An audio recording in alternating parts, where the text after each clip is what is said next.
اس لیے یہ سارا زمانہ آپ کے بعد سے لے کر قیامت کے وقوع پذیر ہونے تک یہ سارا زمانہ حضور صلی اللہ علیہ وسلم کا زمانہ ہے، اس لیے کہ آپ کی سیرت محفوظ ہے، آپ کا دیا ہوا کتاب اور قرآن و سنت پورے کا پورا بلا کم و کاست ہمارے پاس سب کچھ موجود ہے، آپ کی دی ہوئی رہنمائی موجود ہے۔ اس لیے اس رہنمائی کی موجودگی میں جو کچھ ہو سکتا ہے وہ سب کچھ اب امت کو کرنا ہے، اور یہی ختم نبوت کا تقاضا ہے۔ ماضی کے انبیاء علیہ السلام کی تعلیمات کو تحریفات سے آلودہ کر دیا گیا، اس میں اس کو خلط ملط کر دیا گیا، ان کی اپنی سیرتیں بھی محفوظ نہ رہیں، ان کی شریعتیں بھی محفوظ نہ رہیں، ان کی تعلیمات بھی محفوظ نہ رہیں، ان کی کتابوں میں بھی تحریف کر دی گئی۔ لہذا یہ آپ صلی اللہ علیہ وسلم ہیں کہ جو کچھ لائے تھے وہ سب کچھ موجود ہے۔ آپ کا اسوہ حسنہ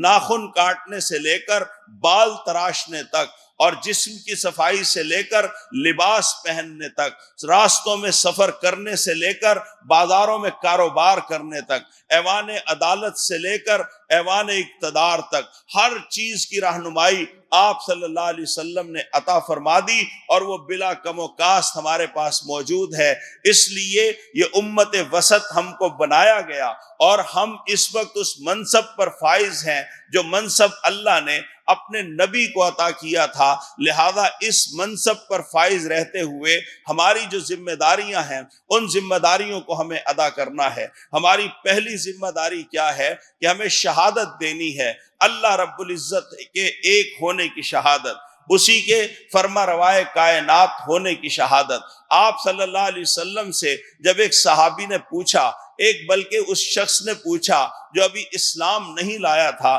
کہ اسلام کیا ہے، تو آپ صلی اللہ علیہ وسلم نے جواب میں ارشاد فرمایا کہ جو اللہ کو اپنا رب ماننے پر، محمد کو اس کا رسول ماننے پر، اور اسلام کو اپنا دین ماننے پر راضی ہو گیا اس کو جنت ملے گی۔ یہ بات اس صحابی نے سنی، اور جو بکریاں لے کر گھوم پھر رہے تھے ان کو ہکا کر واپس آ گئے، اور غزوہ خیبر میں جا کر شامل ہو گئے۔ ابھی سورج نکل چکا تھا اور انہوں نے اسلام قبول کیا تھا، اور ابھی ظہر کا وقت نہیں ہوا تھا، جام شہادت نوش کر گئے۔ یعنی عشق کی ایک جست نے طے کر دیا کہ تمام اس زمین و آسماں کو بے قرار سمجھا تھا میں، ایک نماز بھی نہیں پڑھی، شہادت کا فریضہ سر انجام دے کر جنت کے مکین ہو گئے۔ اور آپ صلی اللہ علیہ وآلہ وسلم نے ان کے بارے میں بڑی ہی بہترین بشارت عطا فرمائی۔ اس لیے میرے بھائیوں، یہ جو شہادت ہے یہ قولی شہادت بھی ہے اور یہ عملی شہادت بھی ہے،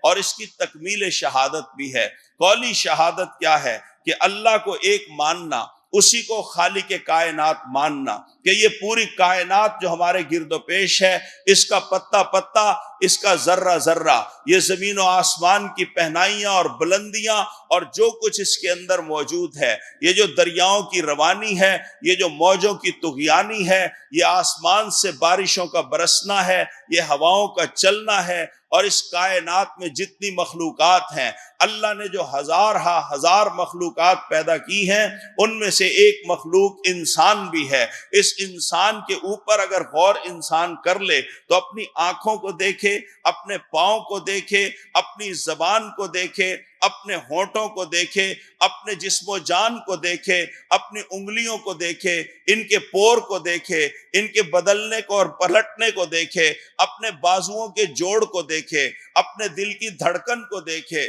اپنی آنکھ کی بصارت کو دیکھے، اپنی زبان کی گفتگو کو سنے، اور اسی طرح اپنے معدے کے نظام انہضام پر غور کرے، اپنے پنجوں پر غور کرے، تو ہر لمحے انسان کو محسوس ہوگا کہ اللہ تبارک و تعالیٰ نے کتنی نعمتیں عطا کی ہیں۔ کوئی اور کیا ایسی کوئی چیز بنا سکتا ہے؟ ہرگز نہیں بنا سکتا۔ کفار اور مشرکین کو چیلنج دیا گیا تھا کہ تم مکھی یا مچھر یا اس کا پر بنا کر لے آؤ، تو وہ ایسا کچھ نہیں کر سکے۔ تو گویا یہ اللہ کی تخلیق کا شاہکار انسان بھی ہے اور اس کی دیگر مخلوقات بھی ہیں۔ آپ مچھلیوں کو دیکھ لیں، آپ چڑیوں کو دیکھ لیں، آپ کوئل کا نغمہ سن لیں، آپ بلبل کی چہچہار سن لیں، آپ چڑیا کا اڑنا دیکھ لیں، آپ اسی طرح عقاب کا جھپٹنا دیکھ لیں، اور اسی طرح جانوروں کی آوازیں سن لیں۔ جس چیز کے اندر آپ دیکھیں گے ہر جگہ خالق کائنات ہی آپ کو نظر آئے گا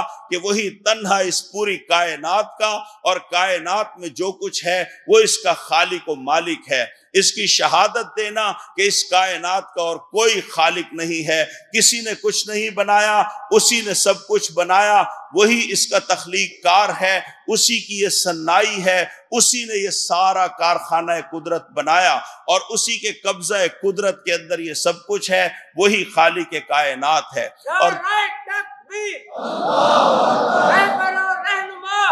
دوسری بات یہ ہے کہ وہ تنہا خالق ہے، اور دوسری بات یہ ہے کہ وہی اس کائنات کا تنہا مالک ہے۔ کوئی اور شخص اگر یہ دعویٰ کرے یا کوئی قوم دعویٰ کرے یا کوئی قبیلہ دعویٰ کرے کہ وہ بھی کسی چیز کا مالک ہے تو وہ غلط کہتا ہے، جھوٹ بولتا ہے، لغو کہتا ہے۔ اس کائنات کا تنہا مالک اگر ہے تو وہ بھی اللہ رب العزت مالک ہے۔ اس بات کی شہادت کہ اسی نے سب کچھ کو بنایا اور وہی اس سب کچھ کا مالک ہے۔ زمین کے کتنے ٹکڑے ہیں اور کتنے رقبے ہیں جن پہ انسان کھڑا ہو کر یہ کہتا ہے کہ یہ میرا رقبہ ہے، یہ میرا مال ہے، لیکن 20-25 سال کے بعد یہ جو مال کا دعویٰ کرنے والا ہے یا اس کی وراثت تقسیم ہو جاتی ہے یا یہ فروخت ہو جاتا ہے یا یہ اس کو اپنے ہاتھوں سے کسی کو دے دیتا ہے یا وہ دنیا سے چلا جاتا ہے، زمین موجود رہتی ہے اور اس کے جو ملکیت کے دعوے کرنے والے ہیں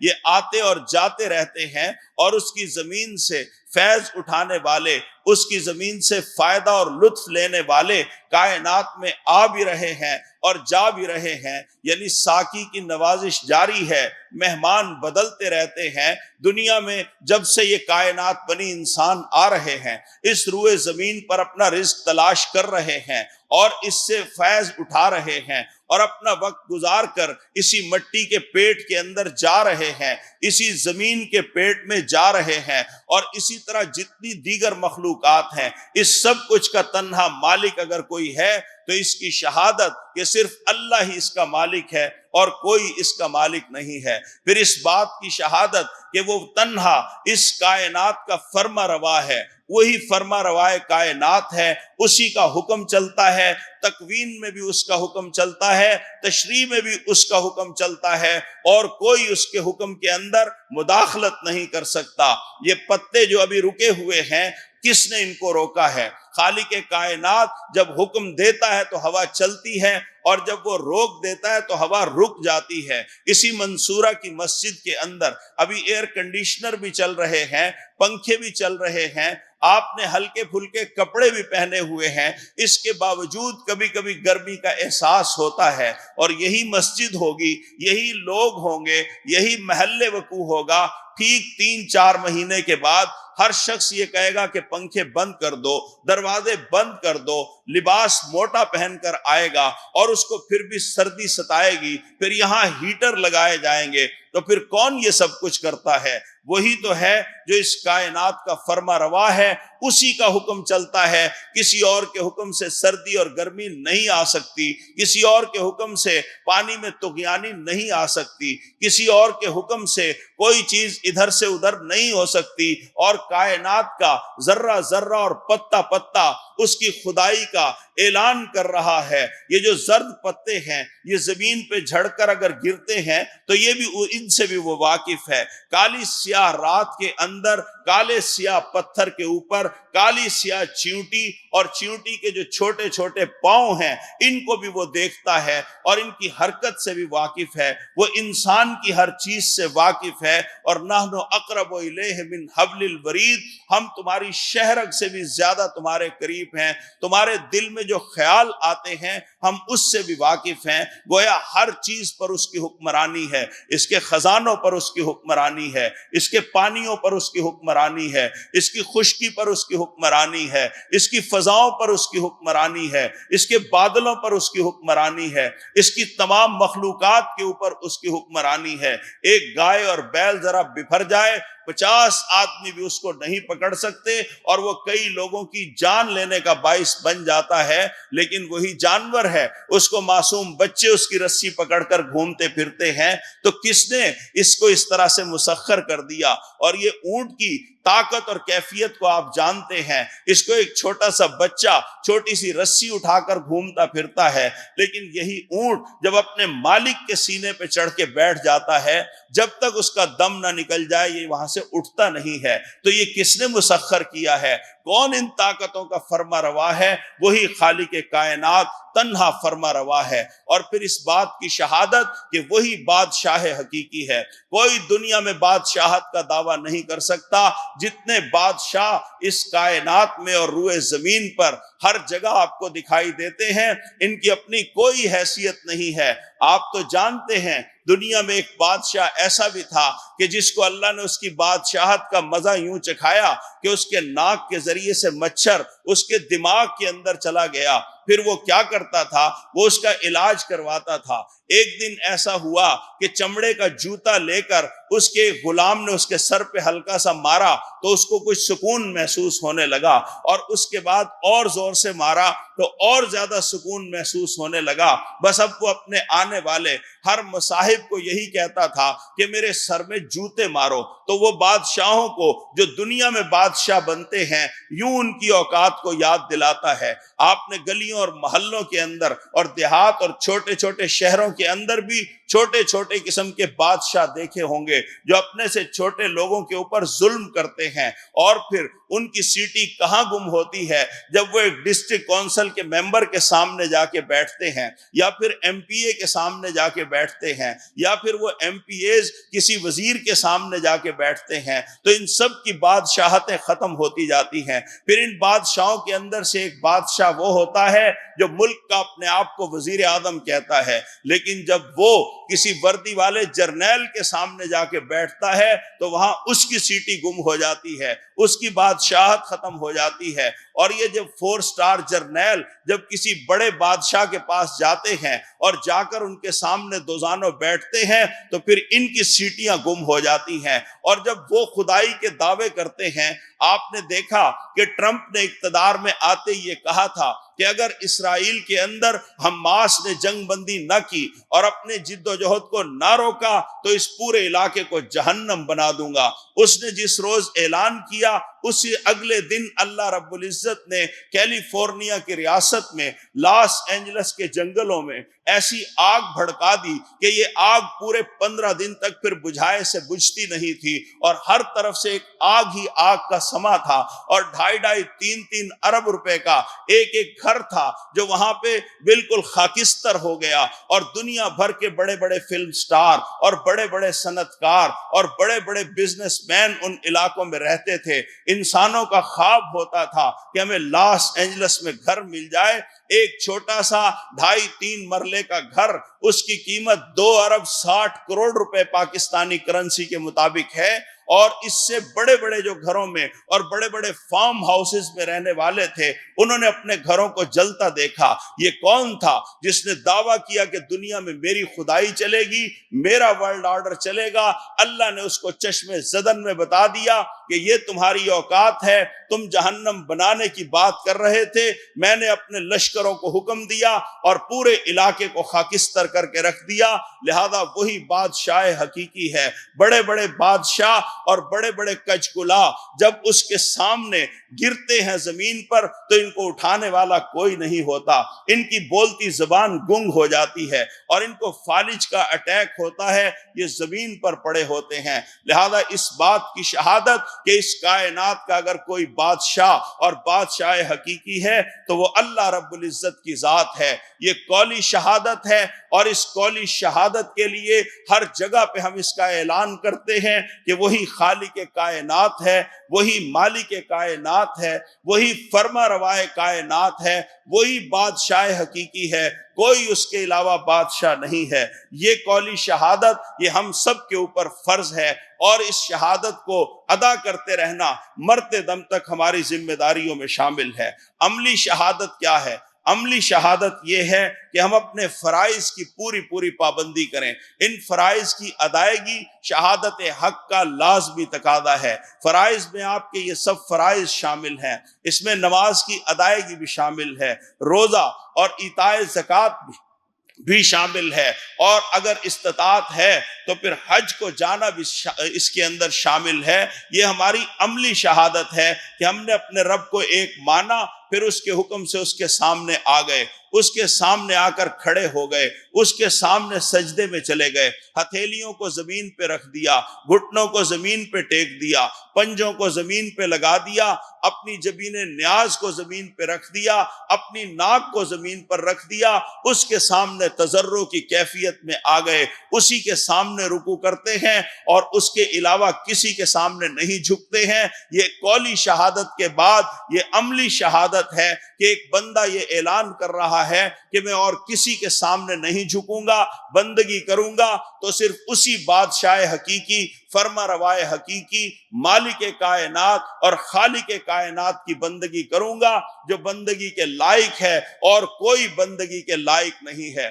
جب یہ واجپائی آیا تو بھکر کا رہنے والے ایک بزرگ رہنما تھے،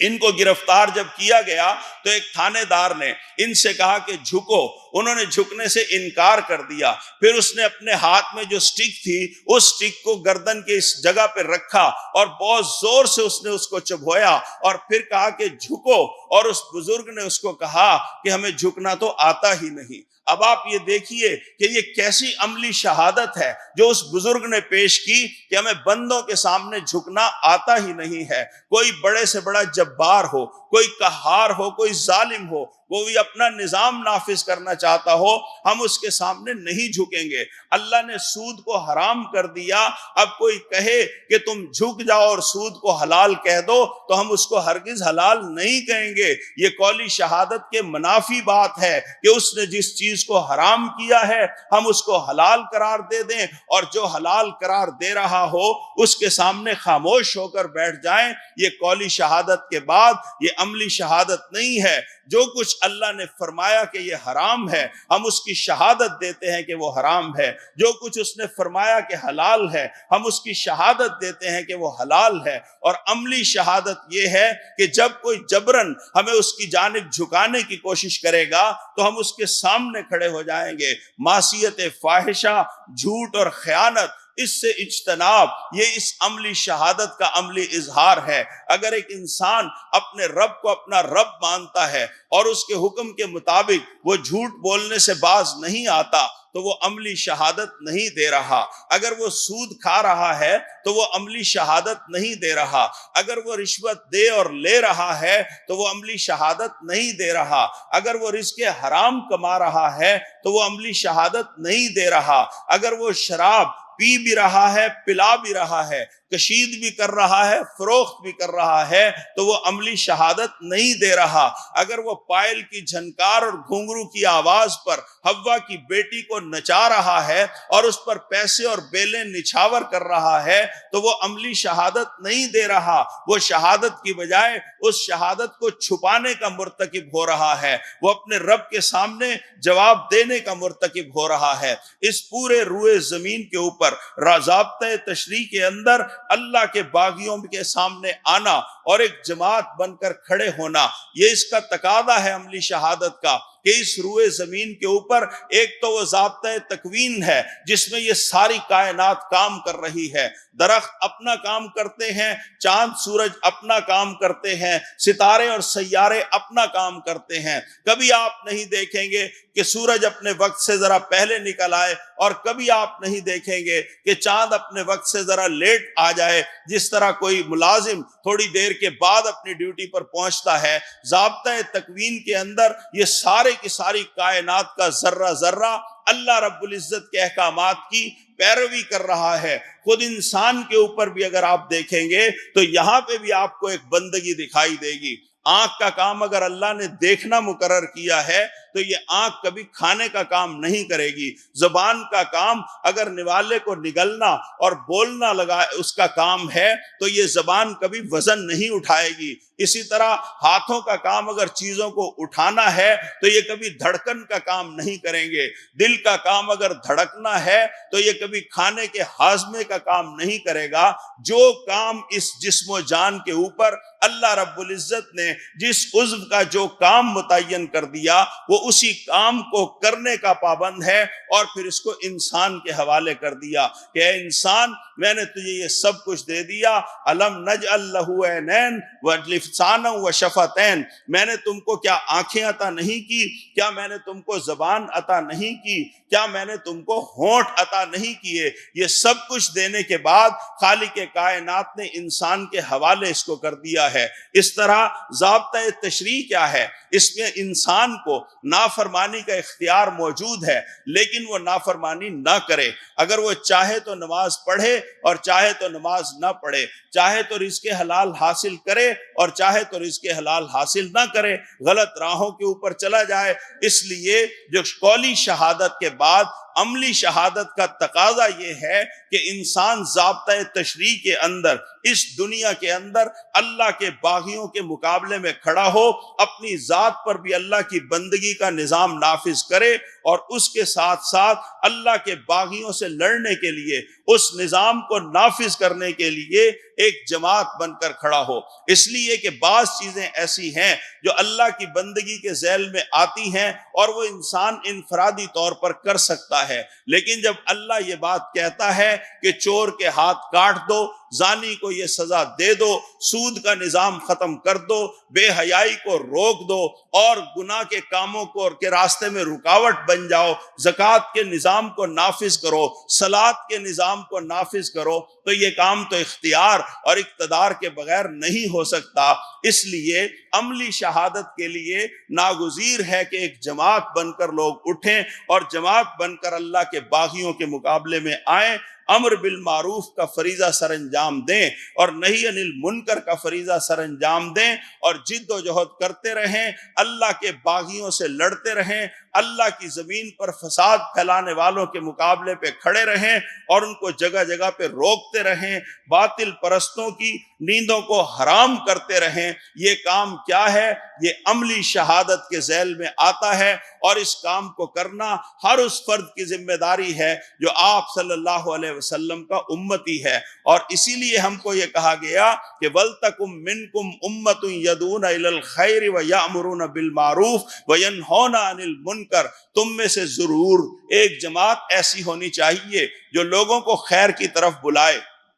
نیکی کا حکم دے اور بدی اور برائی سے روکے۔ یہی وہ لوگ ہیں جو فلاح پانے والے ہیں۔ یہ کام امت کے ذمے لگایا گیا، اور اس کام کو کرنے کے لیے ایک جماعت بھی ہو سکتی ہے، مختلف ملکوں میں مختلف جماعتیں بھی ہو سکتی ہیں، مختلف تحریکیں بھی ہو سکتی ہیں جو اس کام کو سر انجام دیتی ہیں۔ اس نظام حق کی جد و جہد کے لیے آپ جانتے ہیں کہ حضور صلی اللہ علیہ وسلم کے دنیا سے تشریف لے جانے کے بعد یہ کام کس نے کیا؟ یہ شہادت حق کا فریضہ جناب سیدنا ابو بکر صدیق رضی اللہ تعالیٰ عنہ، حضرت عمر رضی اللہ تعالیٰ عنہ، حضرت عثمان رضی اللہ تعالیٰ عنہ، حضرت علی رضی اللہ تعالیٰ عنہ، حضرت حسن رضی اللہ تعالیٰ عنہ، انہوں نے اس فرض کو سر انجام دیا، اور اس طرح سر انجام دیا کہ اس روئے زمین پر اللہ کے باغیوں کے نظام کو ہٹایا اور اس کی بندگی کے نظام کو عملاً نافذ کیا، اور خلافت راشدہ کا زرعی اور سنہری دور پوری دنیا کے لیے رہنمائی کا منصب فراہم کرتا ہے اور اس کے راستے اور روشنی ہم کو دکھاتا ہے۔ پھر اس کے بعد یہ کام کس نے کیا؟ یہ شہداء علی الناس بن کر کھڑے ہونا اور عملی شہادت دینا۔ اس کام کو پھر واقعہ کربلا کے بعد کچھ عرصے کے بعد اگر انجام دیا تو جناب عمر بن عبدالعزیز انہوں نے اس کام کو سر انجام دیا۔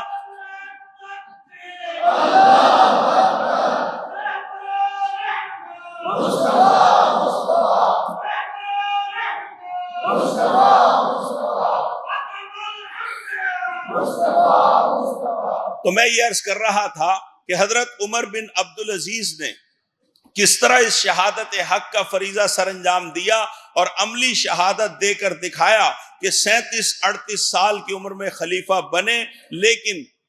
سب سے پہلے انتخابی خلافت کی طرف آئے، اور لوگوں سے جب اعتماد حاصل کر لیا، جبرن مسلط نہیں ہوئے، مینڈیٹ حاصل کر لیا، تو مینڈیٹ حاصل کرنے کے بعد اپنے خاندان اور اپنے گھر میں جو کچھ موجود تھا، 50 کتنے ہزار اشرفیاں ان کے پاس سالانہ آتی تھیں، یہ سارا سب کچھ بیت المال میں جمع کروا دیا، اپنی اہلیہ کا سارا زیور اور اپنی جائیدادوں کے سارے کاغذات، سب کچھ جو ناجائز طریقوں سے ان کے خاندان نے حاصل کیا تھا وہ بھی ان سے واپس لے لیا، اور اپنے پاس بھی جو کچھ تھا اس سب کچھ کو بیت المال میں داخل کرا دیا، ایک فقر کی زندگی بسر کی، اور اتنا شاندار دور حکومت قائم کر کے دکھایا کہ ذمیوں سے جو ٹیکس وصول ہوتا تھا وہ ملنا ہی تقریباً بند ہو گیا۔ اس کی وجہ یہ نہیں تھی کہ ذمیوں نے پیسہ دینے سے انکار کر لیا، بلکہ اس کی وجہ یہ تھی کہ وہ جوک در جوک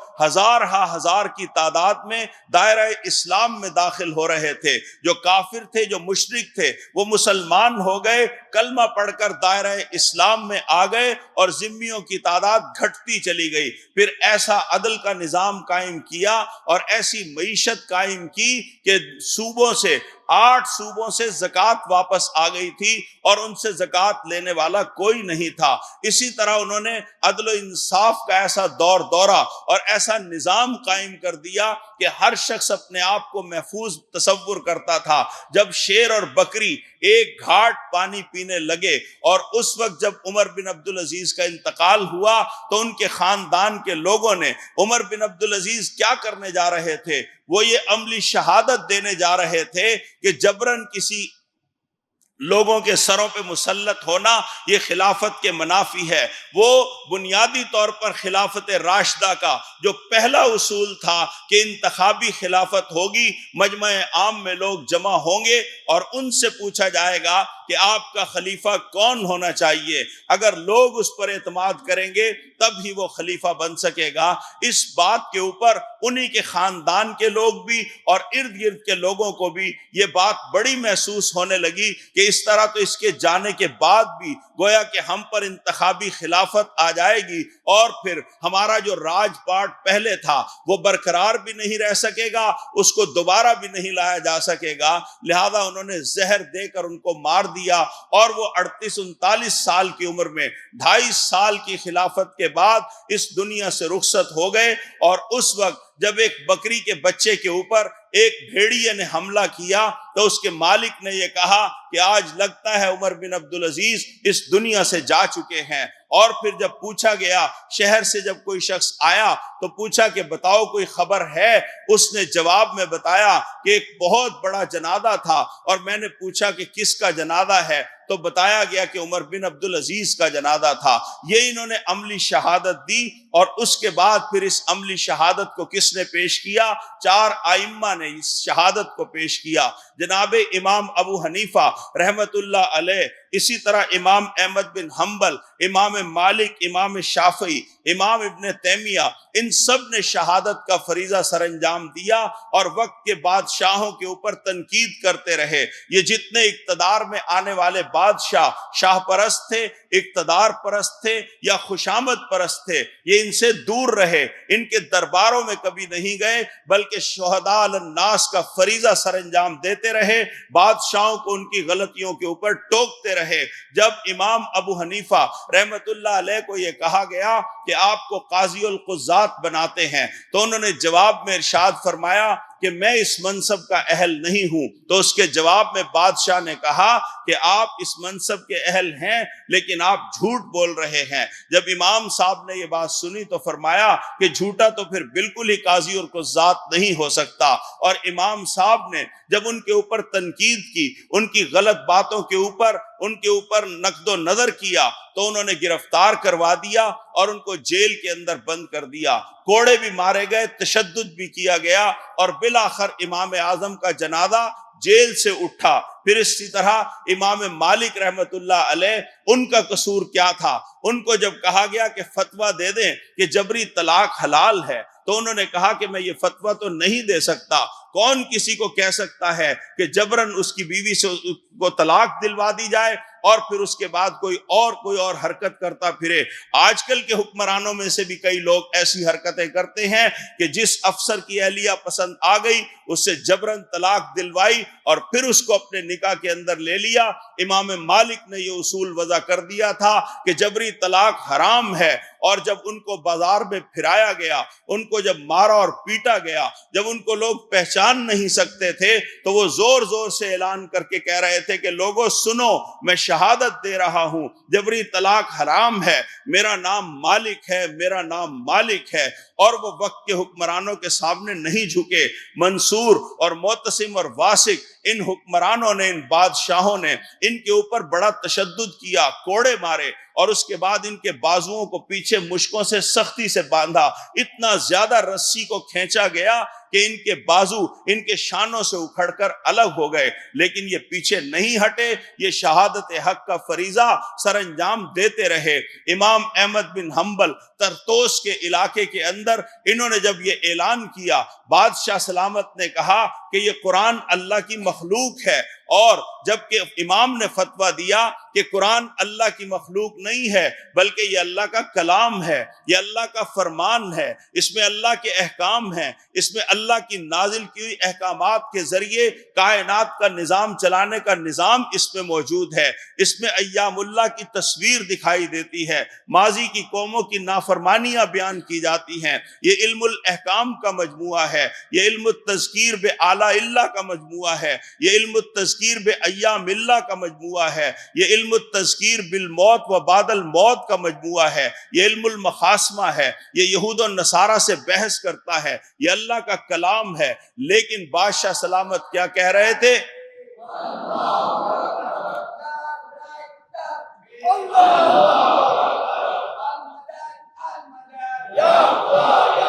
لیکن بادشاہ سلامت نے کیا کہا کہ آپ پھر بھی فتویٰ دے دو کہ یہ اللہ کی مخلوق ہے۔ اس بات کو سننے کے بعد امام نے جب پھر انکار کیا تو پھر ان کے ساتھ کیا سلوک ہوا، ان کو اتنا مارا گیا، ان کے اوپر کوڑے برسائے گئے کہ یہ کوڑے مولانا مودودی نے لکھا کہ اگر ہاتھیوں اور گھوڑوں کو بھی مارے جائیں تو وہ بھی چیخنے اور چلانے لگیں گے۔ اتنا تشدد امام احمد بن حنبل کے اوپر کیا گیا۔ امام صاحب نے اس سارے تشدد کو برداشت کیا، اور اس کے بعد ان کو جب بازار میں پھرایا گیا، ان کے پاؤں میں بیڑیاں اور ہاتھوں میں ہتکڑیاں ڈالی گئیں تو ہر جگہ جا کر کہتے تھے کہ لوگوں، میں امام احمد بن حنبل ہوں، میں بتا رہا ہوں کہ قرآن اللہ کی مخلوق نہیں ہے بلکہ قرآن اللہ کا کلام ہے۔ یہ وہ عملی شہادت تھی جو امام احمد بن حنبل پیش کر رہے تھے۔ پھر ان کا جنازہ بھی جیل سے اٹھا، اور اس کے بعد ان کو جب یہ تشدد سے باز نہ آئے تو ان کے سامنے بہت ساری اشرفیوں کے ڈھیر لا کر رکھے گئے، اور اس وقت امام صاحب کی چیخ نکل گئی اور فرمایا کہ یہ اشرفیوں کے توڑوں سے زیادہ، کوڑوں سے زیادہ یہ اشرفیوں کے توڑوں کی آزمائش سخت ہے، لیکن وہ اپنی شہادت حق کا فریضہ سر انجام دے کر چلے گئے۔ جب عبداللہ بن مبارک کا جنازہ ہوا اور لاکھوں لوگ ان کے جنازے کے اندر شامل تھے تو بادشاہ سلامت کی بیوی ایک بالکنی کے اندر کھڑی ہوئی تھی، اس نے جھانک کر دیکھا تو اپنے خاوند سے جا کر کہا کہ ہم تو جسموں کے حکمران ہیں، اصل حکمران تو یہ ہیں کہ جن کے جنازوں کے اندر لاکھوں انسان آئے ہوئے ہیں، وہ زندہ بھی نہیں ہیں اور ان کے پیروکار یہاں پہ کھڑے ہوئے ہیں۔ وہ ادائے دل بری ہو کہ نگاہ عاشقانہ، جو دلوں کو فتح کر لے وہی فاتح زمانہ۔ امام ابن تیمیہ نے پھر یہ شہادت کا فریضہ سر انجام دیا، اور اس انداز سے دیا کہ ساری خرافات کو روکا، اور جو کچھ ہو رہا تھا جھاڑ جھنکار کو صاف کیا۔ اور مجدد کا کام کیا ہوتا ہے اور تجدید کرنے والے کا کام کیا ہوتا ہے؟ تجدید کرنے والا یہی کام کرتا ہے کہ زمانے کی خرافات سے دین کو چھانٹ کر الگ کر دیا جائے، اس کے احکامات واضح کر کے لوگوں کے سامنے بیان کر دیے جائیں۔ امام ابن تیمیہ نے یہ کام کیا، اور جب یہ کام وہ کر رہے تھے تو بادشاہ نے ان کو کہا کہ تمہارے بارے میں 3 چیزیں سوچی جا رہی ہیں، یا تمہیں قتل کر دیا جائے گا، یا تمہیں قید کر دیا جائے گا، یا تمہیں جلا وطن کر دیا جائے گا۔ جو کچھ آپ کر رہے ہو اس سے باز آ جاؤ۔ بصورت دیگر یہ 3 چیزیں ہیں جن کے بارے میں آپ پر غور ہو رہا ہے۔ امام صاحب مسکرائے اور فرمایا کہ ان تینوں صورتوں میں یہ میرا کیا بگاڑ لیں گے؟ اگر یہ مجھے قتل کریں گے تو مجھے شہادت نصیب ہوگی، اور اگر یہ مجھے قید کریں گے تو مجھے خلوت نصیب ہوگی، میں اپنے رب کے سامنے بیٹھ جاؤں گا، راز و نیاز کی باتیں کروں گا، اس کا ذکر و اذکار کروں گا، اور اگر یہ مجھے جلا وطن کریں گے تو پھر مجھے ہجرت نصیب ہوگی۔ ہجرت تو حضور صلی اللہ علیہ وسلم کی سنت ہے کہ آپ نے مکہ سے مدینہ کی جانب ہجرت کی اور پھر جا کر اسلامی حکومت قائم کی۔ بس میرے بھائیوں اور دوستوں، یہ شہادت لوگوں نے پیش کی اور یہ عملی شہادت ہے جس کو پیش کیا گیا۔ پھر اسی طرح آپ دیکھیے کہ انسان اس شہادت کا سب سے بہترین درجہ یہ ہے کہ انسان یہ شہادت دیتا چلا جائے کہ اپنے خون سے بھی اگر اس شہادت کی ضرورت پڑے تو وہ خون کا قطرہ تک بھی نچھاور کر دے، سچی بات کہے، اس کو چاہے جیلوں میں ڈالا جائے، مار پیٹ سے گزارا جائے، تنگی اور آزمائش میں ڈال دیا جائے، اس کے باوجود وہ اپنی قولی اور عملی شہادت پیش کرتا رہے، اور پیش کرتے کرتے اگر اس کو راستے سے ہٹانے کی کوشش کی جائے تو اس راستے میں اپنی جان بھی نچھاور کر دے۔ آپ صلی اللہ علیہ وسلم نے ارشاد فرمایا کہ میری تو یہ خواہش ہے کہ میں اللہ کی راہ میں لڑوں اور اس کی راہ میں مارا جاؤں اور پھر زندہ کیا جاؤں، اور پھر لڑوں اور پھر مارا جاؤں اور پھر زندہ کیا جاؤں۔ 3 بار آپ نے اپنے بارے میں ارشاد فرمایا۔ پھر آپ نے ارشاد فرمایا کہ شہید کو جام شہادت نوش کرتے وقت صرف اتنی ہی تکلیف ہوتی ہے جتنی کسی کو چیوٹی کے کاٹنے سے ہوتی ہے۔ پھر آپ نے ارشاد فرمایا کہ شہید کے لیے 7 انعامات ہیں۔ اس کا پہلا انعام یہ ہے کہ اس کے خون کی پہلی دھار چھوٹتے ہی اس کی مغفرت کا اعلان کر دیا جاتا ہے۔ اس کا دوسرا انعام یہ ہے کہ جنت جانے سے قبل ہی اس کو اس کی رہائش گاہ دکھا دی جاتی ہے۔ اس کا تیسرا انعام یہ ہے کہ انتہائی گھبراہٹ کی کیفیت میں اس کو امن و سکون کی کیفیت نصیب ہوتی ہے۔ اس کا چوتھا انعام یہ ہے کہ قیامت کے دن عزت و تکریم کا تاج اس کے سر پہ رکھا جائے گا۔ اس کا 5واں انعام یہ ہے کہ وہ قبر کے عذاب سے محفوظ قرار پائے گا۔ اس کا 6واں انعام یہ ہے کہ وہ 70 افراد کی بخشش کروا سکے گا۔ اس کا 7واں انعام یہ ہے کہ 72 کشادہ چشم عورتیں اس کی زوجیت میں دی جائیں گی۔ یہ 7 درجے آپ نے بیان فرمائے اور اپنے بارے میں شہادت کی تمنا لوگوں کے سامنے بیان کروائی، اور پھر اس کے نتیجے میں یہ شوق شہادت لوگوں میں پیدا ہوا کہ قولی اور عملی شہادت دیتے ہوئے جان بھی دینی پڑے گی تو اس جان کو بھی نچھاور کر دیں گے۔ پھر یہ شہداء کا پورا قافلہ ہے جنہوں نے گلشن اسلام کی آبیاری کے لیے اپنے خون کے نذرانے پیش کیے ہیں۔ سیدنا عمر بن خطاب رضی اللہ تعالیٰ عنہ اپنے بارے میں ارشاد فرماتے تھے کہ اللہم ارزقنی شہادتا فی سبیلک و بلد رسولک، اے اللہ مجھے شہادت عطا فرما اور اپنے راستے کی شہادت عطا فرما اور نبی کے شہر کے اندر یہ شہادت عطا فرما۔ آپ دیکھیے کہ مدینہ طیبہ اور شوق شہادت اور شہادت کی تمنا، اور اللہ پھر اس شہادت کی تمنا کو کیسے پورا کرتا ہے، اس دعا کو کیسے قبول کرتا ہے کہ ان کو اپنے راستے میں شہادت عطا فرماتا ہے،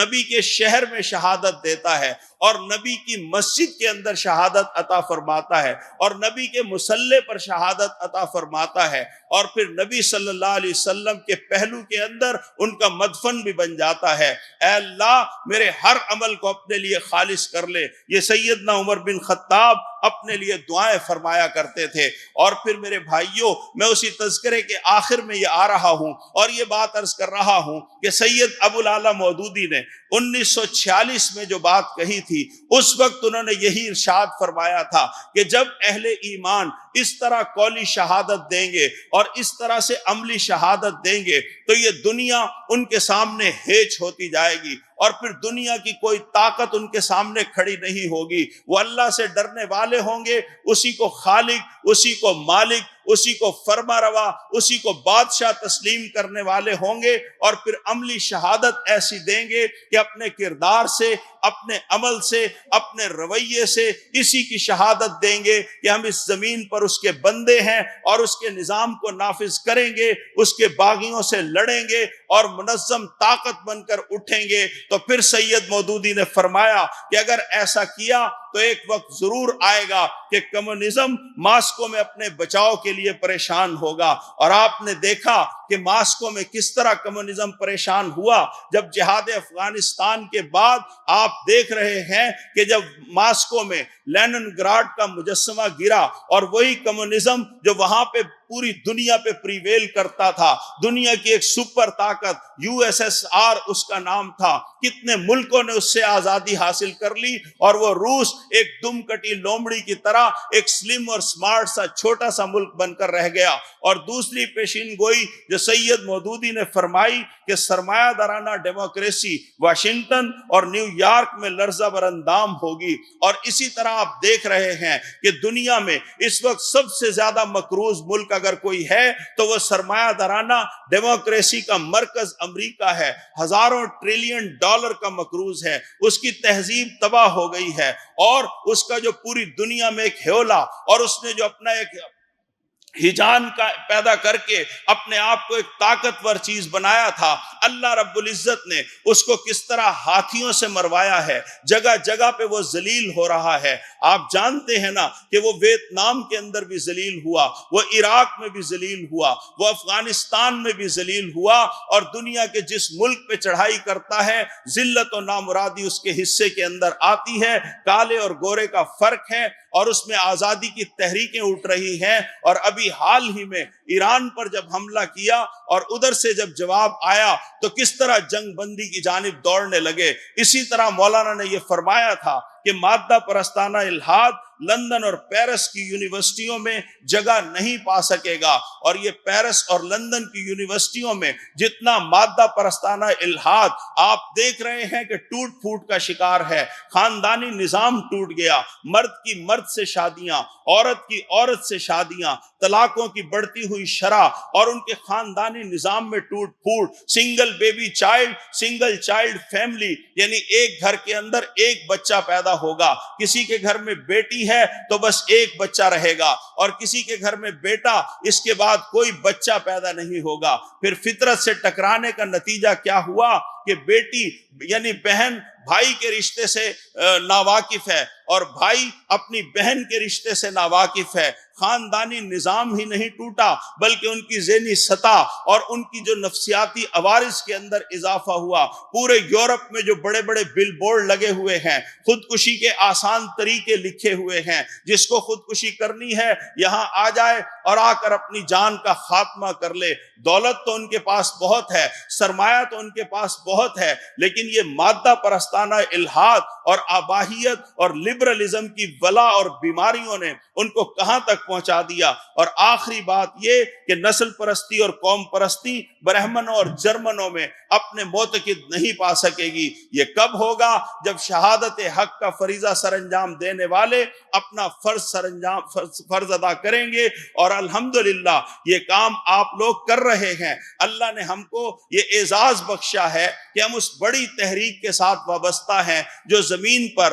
روئے زمین پر شہداء بن کر کھڑے ہوئے ہیں. اور اللہ کے ایک ہونے کی شہادت، اس کے فرما روائے کائنات ہونے کی شہادت، اس کے مالک ہونے کی شہادت، اس کے بادشاہ حقیقی ہونے کی شہادت، اور پھر اس شہادت کی بنیاد پر ہم اس کے نظام کو نافذ کرنے کی جد و جہد کر رہے ہیں. انشاءاللہ العزیز یہ شہادت کا کام جب مکمل کر کے اپنے رب کے حضور پیش ہوں گے تو یقیناً ہم کو وہ ان جنتوں سے سرفراز کرے گا جو اس نے اہل ایمان کے لیے اور اپنے مقرب بندوں کے لیے تیار کی ہیں. اللہ تبارک و تعالی ہم سب کو عمل کی توفیق نصیب فرمائے. وآخر دعوانا ان الحمدللہ رب العالمین.